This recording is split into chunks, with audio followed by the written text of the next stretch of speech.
வணக்கம். Human rights news Tamil செய்திக்காக.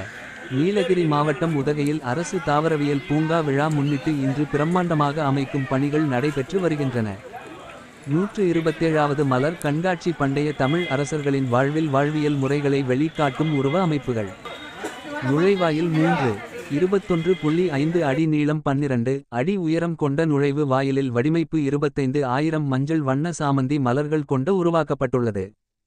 அரண்மனை நுழைவு 70 அடி நீளம் 20 அடி உயரம் கொண்ட பிரம்மாண்டமான அரண்மனை நுழைவாயில் வடிவமைப்பு 1,30,000 மலர்களால் இளஞ்சிவப்பு, வெள்ளை, மஞ்சள், ஆரஞ்சு வண்ணங்களில் உருவாக்கப்பட்டுள்ளது. அரச மாளிகை 50 அடி நீளம் 25 அடி உயரம் கொண்ட பண்டை கால அரண்மனை வடிவமைப்பு 2 லட்சம் கார்னேஷன், ரோஜா மற்றும் சாமந்தி மலர்களால் சிவப்பு, மஞ்சள், வெள்ளை, இளஞ்சிவப்பு வண்ணங்களில் உருவாக்கப்பட்டுள்ளது. சிம்மாசனம் 8 அடி நீளம் 10 அடி உயரம் கொண்ட சிம்மாசனம் 15,000 ரோஜா மலர்கள் கொண்டு உருவாக்கப்பட்டது.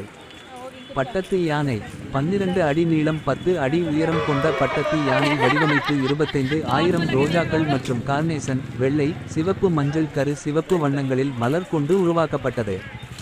அன்னபட்சி 35 அடி நீளம் 8 அடி உயரம் கொண்ட அன்னபட்சி வடிவமைப்பு 50,400 சம்பந்தி, வெள்ளை, மஞ்சள், கருசிவப்பு வண்ணங்களில் மலர்கள் கொண்டு உருவாக்கப்பட்டது. கல்லணை 35 அடி அகலம் 40 அடி உயரம் கொண்ட கல்லணை வடிவமைப்பானது 4,000 மலர் தொட்டிகள் மற்றும் 35,000 ரோஜா, சம்மந்தி மலர்களை கொண்டு உருவாக்கப்பட்டுள்ளது. நுழைவாயில் வண்ண மின்விளக்குகள் அமைக்கப்பட்டுள்ளது. நுழைவாயில் வளைவுகள் அரண்மனை நுழைவு வாயில் அரண்மனை அலங்கார வாடி அமைப்பு அன்னபச்சி மலர்கள் வடிவமைப்பு, பீரங்கி வடிவமைப்பு, யானை மலர் அமைப்பு, சிம்மாசனம் மலர் வடிவமைப்பு மற்றும் போர் வீரர்கள் ஊஞ்சல் வடிவமைப்பு, அரண்மனை கண்ணாடி வடிவமைப்பு, கல்லணை மலர் அருவி வடிவமைப்பு, இசைக்கருவிகள் வடிவமைப்பு, புலி வடிவமைப்பு, சதுரங்கம் வடிவமைப்பு. மொத்த மலர்கள் 7,50,000 மலர்கள் சாமந்தி, ரோஜா, கார்னேஷன், லில்லியன்ஸ் மற்றும் ஆர்கிட் பிரம்மாண்டமாக அமைக்கும் பணிகள் நடைபெற்று வருகின்றன. நீலகிரி மாவட்ட செய்தியாளர் கிறிஸ்டி.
ஆமாம்.